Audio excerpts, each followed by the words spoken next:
Excuse me, can I help you? No, I live here. Just moved in last week. Really? You sure you got the right house? Pretty sure my name's on the mortgage. I'm calling the police. You look suspicious. You mean I look black?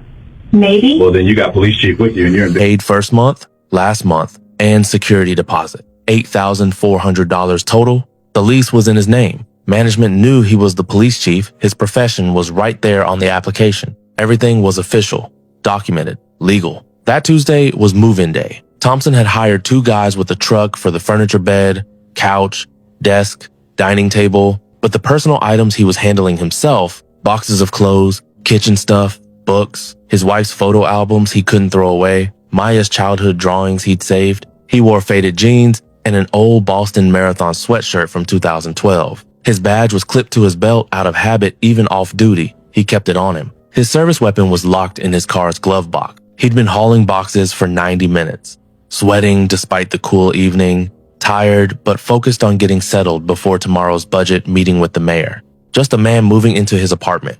Nothing unusual, nothing suspicious, just living his life. But his new neighbor had been watching through her peephole since 5:45, and she'd already decided something was wrong.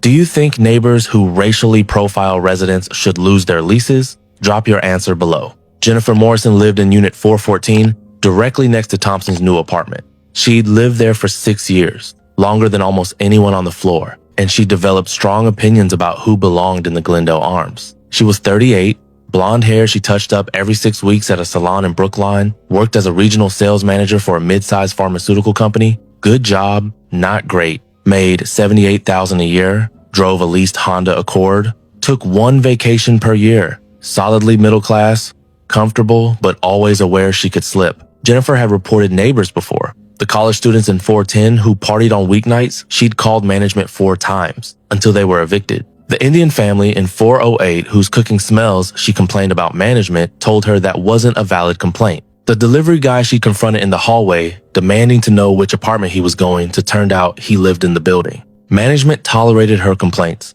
but privately considered her a problem tenant. The property manager had notes in her file. Overly vigilant, prone to reporting non-issues, handled diplomatically. That Tuesday, Jennifer had gotten home at 5:45, noticed the moving activity, and instead of going fully into her apartment, she'd stood at her door with the peephole open, watching. At 6:12 p.m., the hallway CCTV captured Thompson exiting the elevator. The footage is grainy but clear enough. Black man, early 40s, athletic build, sweatshirt and jeans, carrying a medium-sized cardboard box with Maya's room written on the side in marker. He walked down the hallway, the camera angle catches him from the side, stopped at Unit 412, balanced the box against the wall, pulled keys from his pocket, unlocked the door, pushed it open with his shoulder, carried the box inside. Normal tenant behavior. Legal resident using his keys to access his apartment. But Jennifer, eye pressed to her peephole, saw a black man entering the apartment that had been empty for 3 weeks, and her mind went immediately to crime.